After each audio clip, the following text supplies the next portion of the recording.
The newest Marvel Snap OTA is out, comes with a lot of nerfs, and I'm going to go over what exactly those are. So firstly we have ZABU, who is going from a 2 cost 3 power card with the on reveal of until the end of next turn your 4 cost cards cost 1 less. And the new ZABU is a 1/2 card with an on reveal that gives each 4 cost card in your deck -1 cost. So as you can see from that change, it means that it's not just the next turn that your cards, 4 cost cards, get reduced by 1. It's just the duration, and it's every card in the deck. It's not even just by hand as well. As it says in the OTA notes as well, it looks like it could work quite well in a Shana and Khazar Zoo style deck. So I think that can make for some really interesting decks, and I always love to see a Zoo deck do well, so I think that's a really good change for ZABU. Next up we have Hellcow, which obviously with the ongoing Hella meta is somewhat of a controversial card, I would say. As we know, the old Hellcow was a 4/6 with an activate of discarding 2 cards from your hand.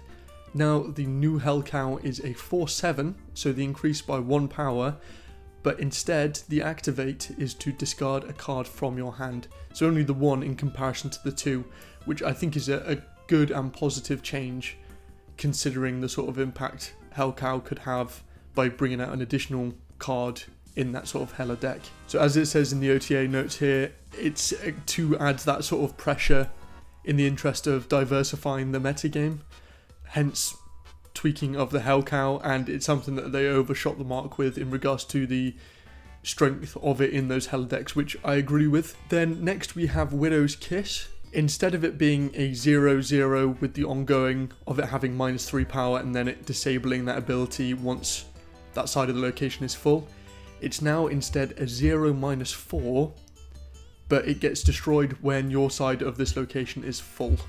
So as per the notes, they do want that sort of a pressure on the metagame that Clog decks did provide. It also says here in the notes that they want a lot of their Clog cards to have out clauses going forwards, so therefore letting the opponent adjust their play to free up a location.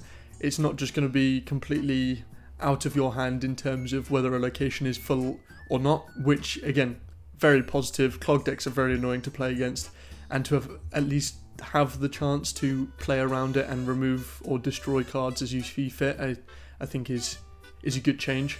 Then we have Viper, so talking about the Clog decks, the old Viper being a 3/5, having the on reveal of one of your other cards here with the lowest power switches sides, and the only change made to Viper is just by making it a 3/4, so reducing that power by 1 point. So this is about trying to balance a very effective card in terms of the job that it performs, but also not giving it a significant enough power where it can kind of win some locations by itself. Hence why they want to sort of keep that fun of working around the Viper but not making it too strong, therefore adjusting that power to Viper. So this is a new change that affects 3 separate entities, so 2 of those being cards, which is Kingpin and Scream, and then 1 being a location which is Fisk Tower. So as you can assume, this affects cards that are moved in some way, and now it is that those entities no longer affect unrevealed cards. But as it rightly says, if Kingpin can afflict unrevealed cards, then it gets a bit confusing as to why Hazmat can't. So I guess in terms of finding the right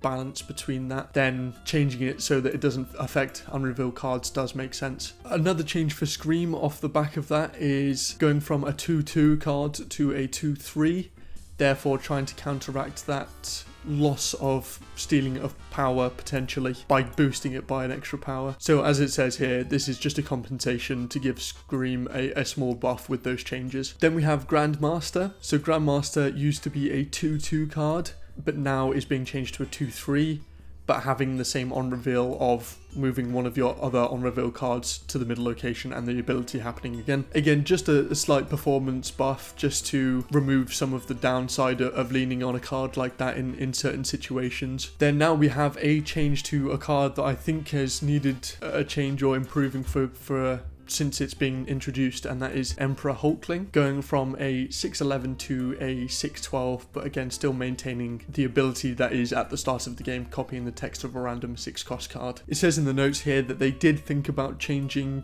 Emperor Hulkling to a 5 cost card, and that was quite a popular request amongst the players of the game, but through some of their internal testing this was just too strong for them, which I completely get, to be honest with you. I think you would probably then see most decks running at an Emperor Hulkling. I think that the extra 1 power is a good step in the right direction. I'm not sure that's where it's going to be for an incredibly long amount of time. I reckon it might even get an extra bonus power at some point, but for the moment it's as I said, a step in the right direction. And then last but not least, we have Okoye, who used to be a 2/2 with the on-reveal of giving every card in your deck +1 power, and this change just makes Okoye a 2/3, keeping the same on reveal. It's one of those ones which they admitted that it's a fun card but saw less play than they preferred to see, so providing that extra little bit of power therefore gives that incentive to maybe try it out and implement it in a deck. Again, I think that's a positive change. So let me know what you think of those changes in the comments, what you would have done differently maybe,